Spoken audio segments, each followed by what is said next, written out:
We start this afternoon with Denver police saying that they have 3 people in custody. This after a deadly shooting involving their officers. Washington Street near 49th Avenue has been shut down for most of the day. 9 News reporter Noel Brennan is tracking all of this for us. And Noel, the shooting happened late last night, but you just recently learned one man was killed. That's right, Kim. And this is the scene some 15 hours later. Streets were shut down as evidence markers covered a parking lot. This all started with a 911 call about 10:30 last night. Someone reported seeing a group of people with a gun. As police were on their way, the group drove off in a car. Officers tried to pull them over, but they just did not stop. Denver police say officers backed off, but their helicopter kept following. The car eventually stopped in this area near 49th and Washington. As officers got there on the ground, police say someone started shooting at them. DPD says 2 officers fired back and hit one person. That man was taken to the hospital, but we learned in the last hour that he died. Police say they arrested 3 people, including Arthur Muteas. He's being held on a charge of felony eluding. The other 2 were arrested on unrelated warrants, and investigators are looking into whether they could face some other charges related to what happened last night. Kim and Tom, no officers were injured in the shooting. A complicated one that we kind of pieced together a little bit this morning and then a lot more this afternoon. Yeah, and this impacted a whole lot of people today because there are a lot of businesses there, and 49th at Washington at 49th rather was closed down for much of the day. Okay. All right. Well, thank you. Thanks, Noel. There is new information regarding the Texas crash that killed 6 members of a college golf team, including a player from Colorado. It happened in March just north of Odessa, Texas. In all, 9 people died when a truck hit the team van. While some preliminary reports said that a 13-year-old was driving the truck when it hit the van, today the NTSB said that a Texas man, and not his teenage son, was actually driving the pickup. We also learned today that tests show 38-year-old Heinrich Siemens had meth in his system. The NTSB is still trying to figure out how the truck crashed. Among the 6 students that were killed was 22-year-old Jackson Zinn from Westminster. He graduated from Ralston Valley High School in 2018 and was on the University of the Southwest golf team. Zinn, along with 5 of his teammates and his coach, died in the crash, as did the driver of the truck and his son. Well, let's take a look outside on this Thursday afternoon. We have some clouds, but we've got heat.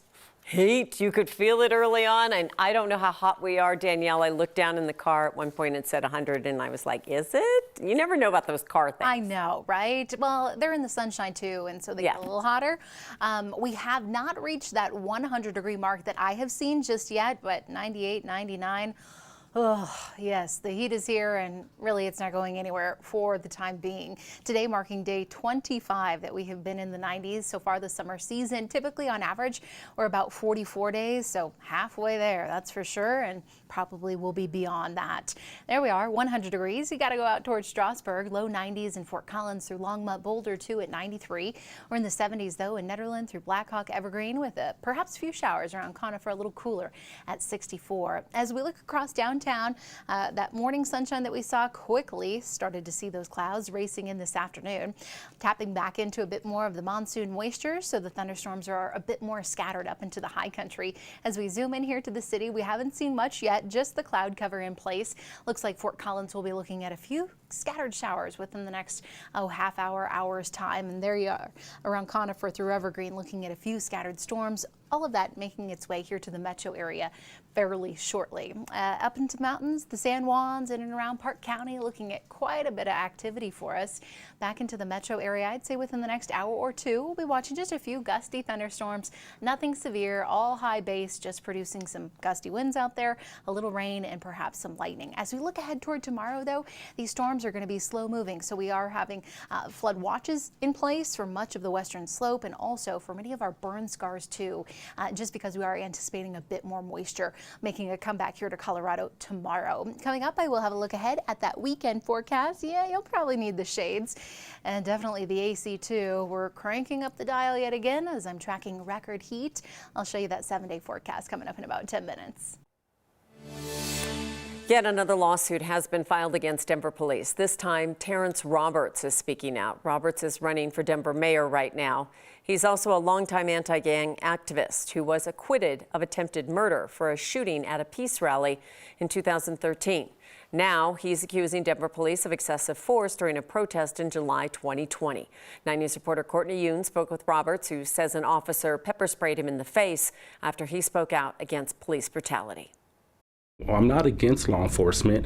I'm against law enforcement hurting people and abusing their constituency and getting away with it. On July 19, 2020, Terrence Roberts says he was leading a peaceful protest against police brutality towards people of color. He says on that day, they were counter-protesting a pro-Trump and pro-police rally in Civic Center Park.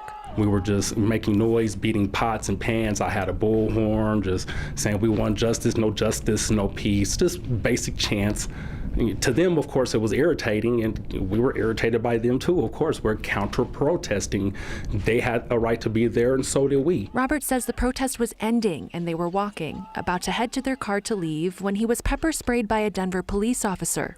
The lawsuit claims 2 other officers stood by and watched it happen. We were walking behind a group of protesters from their side, and they had police walking with them, and the law enforcement officer looked at me, and he just walked right up to me and sprayed me in the face with pepper spray. The lawsuit Roberts filed with civil rights lawyer Mari Newman states, quote, while speaking out against police brutality, Mr. Roberts, a black man, became a victim of the same police brutality he was protesting. If we can't protect the First Amendment right to protest peaceably without fear of physical retaliation by the police, this country is in a whole lot of trouble. Newman says this case is an example of Denver police targeting community organizers and protest leaders in order to silence them. Terrence is just the most recent lawsuit against the Denver police for its brutal retaliation against protesters who were simply peacefully advocating against racist police brutality.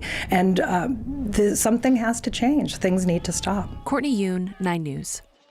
The Denver City Attorney's Office says they do not comment on pending litigation. Roberts' lawsuit comes just a couple of months after a federal jury awarded $14 million to 12 Denver protesters. The jury found Denver police used excessive force against those protesters who were speaking out over the murder of George Floyd in 2020. An update now on a carjacking case reported over the weekend. Brighton police announcing charges for the man who they say stole a car with 2 kids inside in Commerce City. Raul Ortega now faces kidnapping, car theft, child abuse, and robbery charges.